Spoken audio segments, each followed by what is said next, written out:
120 के ऊपर भी मैं इसको पाऊँ दूं ना तो आप एक दफा पीछे लगते हैं। इसके अंदर जो है ना ये लेन असिस्ट भी खुद करेगी, रेस भी खुद करेगी, स्टीयरिंग भी खुद ही कंट्रोल करेगी, ब्रेक भी खुद ही लगाएगी। लॉन्ग रूट पे ना ये तकरीबन 1000 प्लस देती है। कितनी देर में जो है वो चार्ज कर लेते हैं आप इसको, जूस अप जब करते हैं? 2 से 3 घंटे लगते हैं इसको। स्मोकिंग करना कोई शुरू कर देना गाड़ी के अंदर, ये फिल्टर ऑन हो जाएगा खुद ही। जो धुआं इकट्ठा होगा ना वो कुछ सेकंड के अंदर गायब हो जाएगा। अस्सलाम वालेकुम viewers, you are watching Wise Reel और मैं मेहरान नासिर हूँ। आज जिस गाड़ी का हम रिव्यू करने जा रहे हैं, मार्केट में बहुत इन गाड़ी है और रिसेंट टाइम में इन्होंने जो है वो एक ऐसा जो गाड़ी लॉन्च की और फिर इसका एक और वर्जन भी आया जो कि मार्केट में बहुत ज़्यादा मकबूल हुआ और देन इसके ऊपर जो है वो रिकॉर्ड सेल्स भी जो है वो की गई।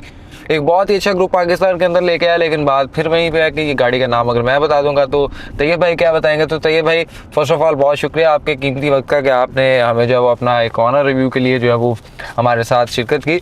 तो सबसे पहले जरा गाड़ी का मेक मॉडल और वेरिएंट तो बताइए, कौन सी गाड़ी है? वालेकुम अस्सलाम ब्रदर।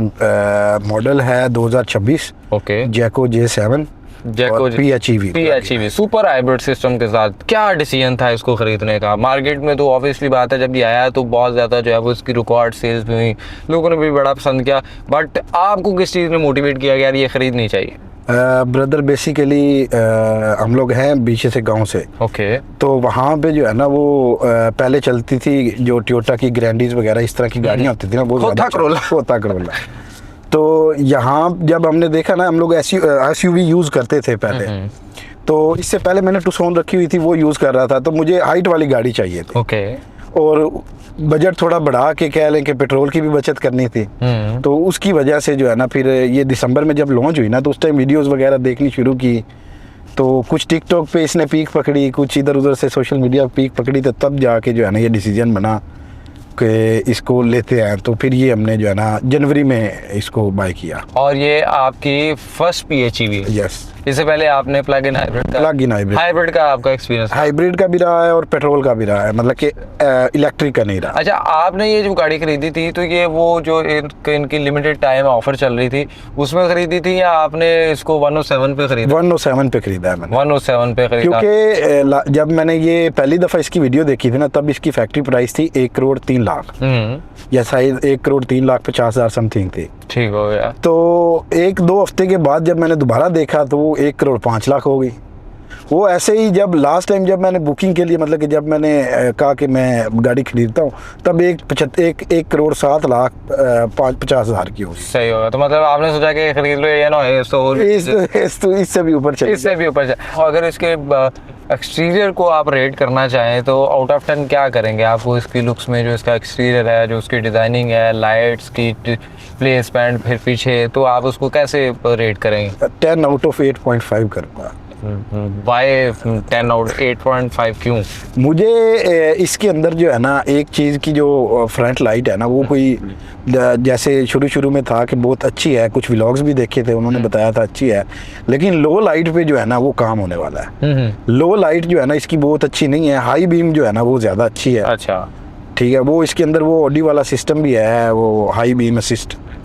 इसमें अगर हाई बीम करते हैं आप तो आगे वाली जो गाड़ी आपको क्रॉस कर रही होगी वहाँ की उसकी आंखों में लाइट नहीं जाएगी, वो उसको कवर कर लेगी। Okay okay. अच्छा, वो थोड़ा सा ये बताइएगा, आपने अभी तक इसको कितना ड्राइव कर लिया? ये 8,100 किलोमीटर इसकी एक सर्विस करवा लिया। एक सर्विस आपने करवा लिया, तो वो है अगेन उसके ऊपर तरफ भी आते हैं, लेकिन 8,000 में आपको ये आपने इसको लॉन्ग रूट पे भी चलाया है कि विद इन सिटी चलाया? नहीं, लॉन्ग रूट पे ज़्यादा चलती है, विद इन सिटी तो मेरे ख्याल में हमने ज़्यादा नहीं तो 1,000 किलोमीटर चला ली। तो लॉन्ग रूट पे जब आप ट्रैवल करते हैं तो आपको जो कंपनी का EV की रेंज है, चले वो तो विद इन सिटी की बात है, लॉन्ग रूट के ऊपर इसका टैंक आई थिंक 60 लीटर का। yes. अगर वो ऑटो पे जाए तो वैसे 65 तक भी चले जाए तो 65 में, और एक जो इसके अंदर बैटरी है वो आपको फुल चार्ज करने के बाद ये कितनी देती है? 1200 किलोमीटर रेंज लॉन्ग रूट पे ना ये तकरीबन 1000 प्लस देती है। ओके, ठीक है। कुछ लोग जो है ना जो मैंने देखे हैं यूट्यूब पे वो कह रहे हैं जी इतने नहीं देती, लेकिन ये देती है इतनी।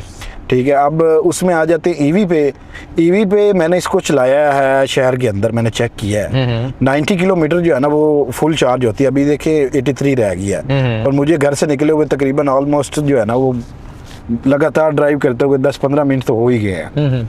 तो ये 90 प्लस किलोमीटर चल जाती है एवरेज स्पीड अगर 60-70 पे चले तो इन सिटी जी नहीं, वो तो आपकी ड्राइविंग हैबिट के ऊपर भी बिल्कुल डिपेंड कर रहा था कि और आपको इन सिटी जो है ना, इन सिटी ये आपको मेरे नहीं ख्याल के 60-70 से ऊपर जाने की ज़रूरत पड़ती है। ठीक है, अगर आप रिंग रोड पे जाएं तो फिर शायद 100 पे चले जाए बंदा, ठीक है, अदरवाइज उसके अलावा ज़रूरत नहीं पड़ती। और इसका एसी शेसी या और चीज़ें जो है वो अच्छी चल रही अच्छा, मैं आज ग्रैंडी में बैठा हूँ, इससे पहले सुबह ओके मैंने उसका एसी चलाया तो मैं यकीन करें कि मैं तो परेशान हो गया, हालांकि मैंने खुद यूज़ की हुई है।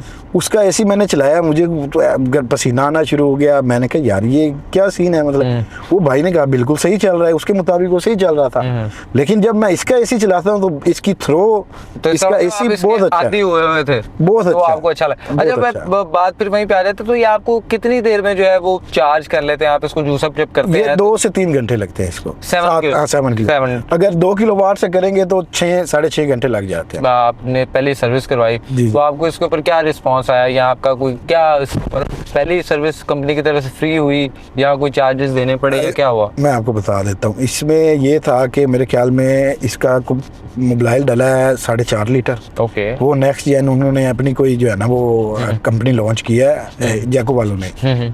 ठीक है, तो वो तकरीबन मिला के इसका ऑयल फिल्टर चेंज हुआ है पहली दफ़ा पे। ठीक है, उसके अलावा उन्होंने 59 कोई किस्म की इंस्पेक्शन होती है पॉइंट्स की, वो उन्होंने इंस्पेक्शन की है। उसके अलावा उन्होंने रिम्स वगैरह हर चीज़ A to Z, बम्पर से लेकर बैक बम्पर सब उन्होंने सारी चेकिंग की है।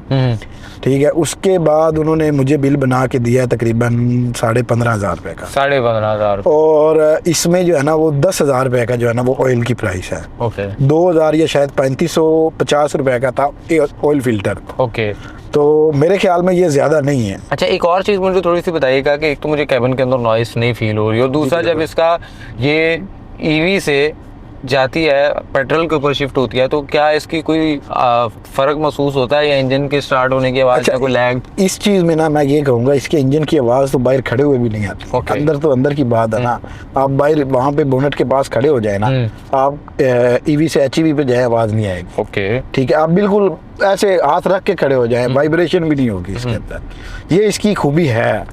ठीक है, उसके अलावा आप कह लें कि जब ईवी से HEV पे आती है ना तो इसकी पिक में बहुत ज़्यादा फर्क पड़ता है। 100 की स्पीड पे है ना, तो गाड़ी को रेस देते हैं ना जब आप, तो उसकी पिक कम होती है क्योंकि ऑलरेडी वो 100 के ऊपर है। हाँ। तो उसको पिक करने में थोड़ा जोर लगा के चलना पड़ता है। तो इस गाड़ी में ये सीन नहीं है। ये तो 180 तक की जो है, अगर आप 120 के ऊपर भी मैं इसको पाऊँ दूं ना तो आप एक दफा पीछे लगते हैं, सीट पे जाते हैं, जैसे कि आपको धक्का नहीं लगता। एनवायरनमेंट में किया करें, कहाँ पे आप इसको टेस्ट करते रहते हैं? ये मैंने 120 पे किया था जब मैं मोटरवे पे था। ओके। गाड़ी की अगर ओवरऑल बात की जाए तो इसके अंदर हेड अप डिस्प्ले भी है, तो आपको ये फीचर अच्छा लगता है या इसके ऊपर बहुत सारी चीजें शो? अच्छा, ये मेरा जो हेड अप डिस्प्ले है ना, इन चीजों का लेन असिस्ट, ये चीजें जो है ना, ये मेरे छोटे भाई को बहुत अच्छी लगती हैं क्योंकि वो जरा IT का बंदा है, तो उसको जो है ना ये बड़ा चीजें मजा करती है। ये आपका फटीग सेंसर एक्टिव है कि आपने इसको भी इनएक्टिव किया? नहीं, एक्टिव है, एक्टिव। ये एक्टिव है।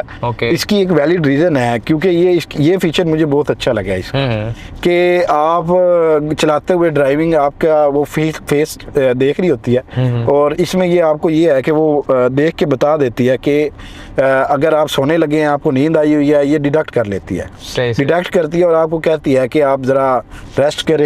अगर ड्राइव ज़्यादा हो गई है, 2 घंटे 3 घंटे की लगातार ड्राइव हो गई है, तब भी ये बताती है कि आप ड्राइवर चेंज करना चाहते हैं या रेस्ट करना चाहते हैं तो आप करें। पैनोरामिक सनरूफ आपके पास आ जाती है। तो वैसे ये फीचर आपको कैसा लगा? क्योंकि पाकिस्तान में जिस गाड़ी में सनरूफ ना, लोग समझते हैं यार ये गाड़ी नहीं है। जो मैंने आपको बताया था Hyundai Tucson रखी है ना, उसमें भी पैनोरामिक सनरूफ थी। ओके। मुझे सनरूफ की वजह से गाड़ी नहीं ली, लेकिन सनरूफ की वजह से गाड़ी की प्राइसेस में लोग, ये मार्केट में है, पता नहीं मुझे ऐसा क्यों लगता है कि ये लोग क्यों करते हैं कि सनरूफ की वजह से गाड़ी की प्राइस और होती है, सनरूफ के बगैर गाड़ी की प्राइस और होती है।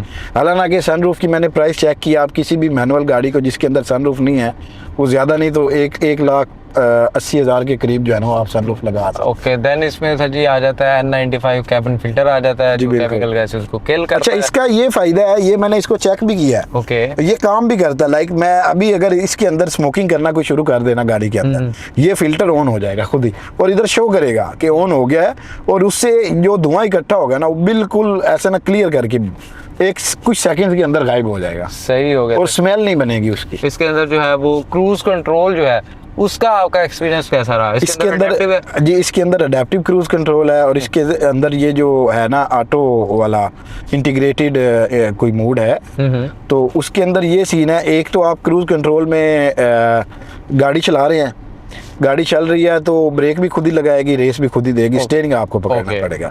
लेकिन इस फीचर के अंदर ये इंटीग्रेटेड क्रूज कंट्रोल है शायद उसका नाम, तो इसके अंदर जो है ना ये लेन असिस्ट भी खुद ही करेगी, रेस भी खुद करेगी, स्टीयरिंग भी खुद ही कंट्रोल करेगी, ब्रेक भी खुद ही लगाएगी। यहाँ पे आपके पास जो वायरलेस चार्जर आ जाता है। जी बिल्कुल, ये वो वाला वायरलेस चार्जर है जो काम भी करता है। मैंने इसको यूज करके चेक किया है, वरना जो मैंने पहले गाड़ियों में यूज किया हुआ है ना वो काम नहीं करते सही, वो बस पड़े रहते हैं। और इसके पीछे लगा हुआ, शायद मेरे मोबाइल के पीछे मैंने स्टिकर लगाया, एक कूलर है गेम वगैरह के, तो उसकी वजह से नहीं लग रहा। अच्छा, अपना रखेंगे तो अच्छा, वैसे ये जो है और काम भी करता है, काम भी करता है। यहाँ पे आ गया बटन्स आ गए, तो ये ऑटो एसी के लिए, ऑटो ये एसी के लिए है। इसके अंदर मूड्स आ गए, ये मोड के ऊपर अगर हम बात करें, नॉर्मल, स्पोर्ट, इको, और अगर हम स्पोर्ट पे करते हैं, जैसे ही आप गए हैं स्पोर्ट पे आपको पीक में फर्क महसूस हुआ, फर्क इको पे आ जाएंगे तो ये नॉर्मल होगी, ये नॉर्मल है। और अगेन अगर हम इसको स्पोर्ट पे करेंगे तो फर्क पड़ता है, आप फौरी देखेंगे चलती हुई गाड़ी लाइट्स आ जाती हैं। प्योर ईवी के ऊपर अगर आप ड्राइव करना चाहते हैं या एचईवी के ऊपर करना चाहते हैं तो उसके आपको मिल जाएगा। वो आपने जैसे मूड स्पोर्ट्स पे किया ना वो एचईवी पे चलेगी, एचईवी पे चलेगी। इस तरह से सोनी के इसके अंदर स्पीकर्स आ जाते हैं, आई थिंक 8 के करीब इसके अंदर स्पीकर हैं सोनी के, और साउंड सिस्टम लोग कहते थे बहुत अच्छा नहीं है, इसके अंदर ये वाशवा जाती है जी, बिल्कुल आ जाती है। इसके अंदर काफी बहुत ज्यादा स्पेस है, बल्कि यहाँ पे है जी, और पीछे भी एसी की वेंट्स हैं, डुअल जोन क्लाइमेट कंट्रोल है। तो रेयर सीट्स का ये इसके अंदर 60-40 स्प्लिट भी होता है, तो वैसे रेयर सीट्स पे कंफर्ट है? बिल्कुल, मैं पीछे बैठ के गया हूँ, इसके ऊपर सफर किया है। तो आप पीछे वाली आगे वाली सीटें जितने भी पीछे कर लेना, आपके जो ये टखने हैं ना ये नहीं लगेंगे सीट के साथ, उसके साथ नहीं लगेंगे। और अच्छा, इसका एक और भी V2L वाला भी फीचर है कि व्हीकल टू लोड, यानी आप जो है वो जहाँ पे आपकी चार्जिंग पोर्ट है वहाँ पे आप एक डिवाइस लगाएंगे तो उसके जरिए जब आप अपने घर के अप्लायंसेस वगैरह को भी चला सकते हैं। तो कभी उसका भी नहीं, वो यूज नहीं किया। ओके, लेकिन ये है कि लास्ट टाइम चांस बना है यूज करने का, लेकिन ट्राई करने की कोशिश की, फिर मैंने कहा रहने दे। अच्छा, इसमें एक वो इसके अंदर एक वो थिएटर मोड भी है, यानी आपका जो सेपरेटर है वो आप अगर किसी हिल स्टेशन के ऊपर गए तो आप उसको बिल्कुल बूट स्पेस को खोल के तो आगे जो है ना प्रोजेक्टर के तौर पे उसको यूज कर सकते हैं। आप उसका एक्सपीरियंस रहा?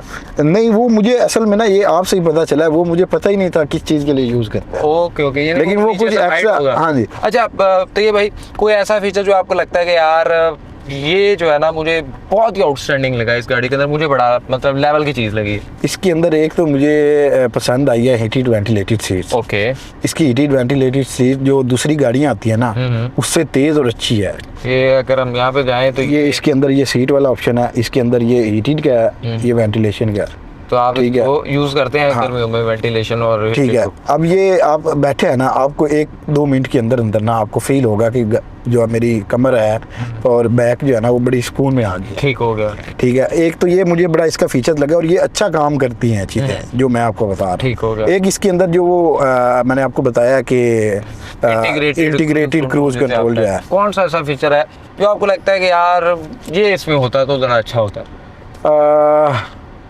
ये इसमें इन्होंने फीचर्स इतने डाल दिए हैं, पीछे वाले जो पिछली गाड़ियों के यूज़ किए हुए वो याद ही नहीं रहते। सही हो। लेकिन मुझे ऐसा लगता है कि इसके अंदर जो है ना वो स्टपनी जो है ना वो होनी चाहिए थी। इसके अंदर स्पेयर व्हील नहीं है? स्पेयर व्हील नहीं है, स्पेयर व्हील नहीं है। और इसके एक चीज़ जो है ना वो इन्होंने बाहर जो पाँव रखने के लिए जगह होती है ना, जैसे मैंने हुंडई टुक्सन आपको बताया रखी थी, उसके अंदर जगह बनी हुई थी, पाँव रख के आप ऊपर बैठ सकते हैं। जो इसके अंदर कोई बुजुर्ग बैठे ना तो उसको बड़ी दिक्कत होती है ऊपर बैठने के लिए। यानी फुट पैनल नहीं है, फुट पैनल नहीं है इसके सही हो गया। अच्छा वैसे ये जो टेस्ला स्टाइल के आपके पास इंफोटेनमेंट की स्क्रीन है ये आपको कैसी लगती है? अच्छा इसमें मुझे एक और कंसेप्ट नहीं समझ आया। ये सामने आपको दिखाई दे रहा है वीडियो वाला ऑप्शन, आप यूएसबी लगाएंगे तो इसके अंदर वीडियो चलेगी, आप यूट्यूब नहीं चला सकते इसके अंदर।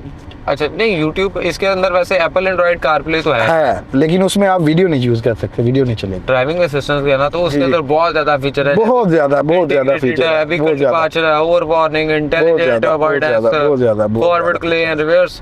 तो ये आपको बाज़ का तो नॉय नहीं करते कि जब आप किसी रशी एरिया के अंदर होते हैं तो ये बार बार टूं टूं टूं करना शुरू कर देते हैं? अच्छा इसमें जो है ना, इसके मैंने आपको बताया सेंसर जो है ना बड़े प्रॉपर्ली वर्क करते हैं। जब तक इसको कोई चीज़ गंदे तरीके से डिटेक्ट नहीं होगी ना, ये फजूल में तंग नहीं करेगी। जैसे कि कोई बंदा क्रॉस करने लगा मुझे, तो ये मुझे बस एक दफ़ा बता देगी कि इधर कोई है, यूँ नहीं करेगी कि बताती रहेगी। तो आप इससे सेटिस्फाइड है? हाँ जी, मैं इससे सेटिस्फाइड हूँ, लेकिन दो चीज़ों की जो आपको कमी बताई है वो बड़ी ज़रूरी है। और ये जो इसके अंदर जो है ना वो फीचर नहीं है, मैंने आपको बताया लंबर स्पोर्ट है जो आपने बताया, लेकिन वो सीट जो है ना यूं भी होनी चाहिए थी इसके अंदर, ये फीचर। यानी आप थाई को स्पोर्ट के लिए बता देते कि थाई को स्पोर्ट, थाई मूवमेंट भी होनी चाहिए, आप नीचे करना चाहते हैं, आगे से बैक करना चाहते हैं। अच्छा इससे पहले मैंने जो है ना, मेरा माइंड था हुंडई टुक्सॉन का 2025-26 जो हाइब्रिड आई है, ओके, उसमें भी PHEV उन्होंने लॉन्च की है, वो लेने का मूड था, लेकिन वो जरा आउट ऑफ बजट जा रही थी, ऊपर जा रही थी बजट से।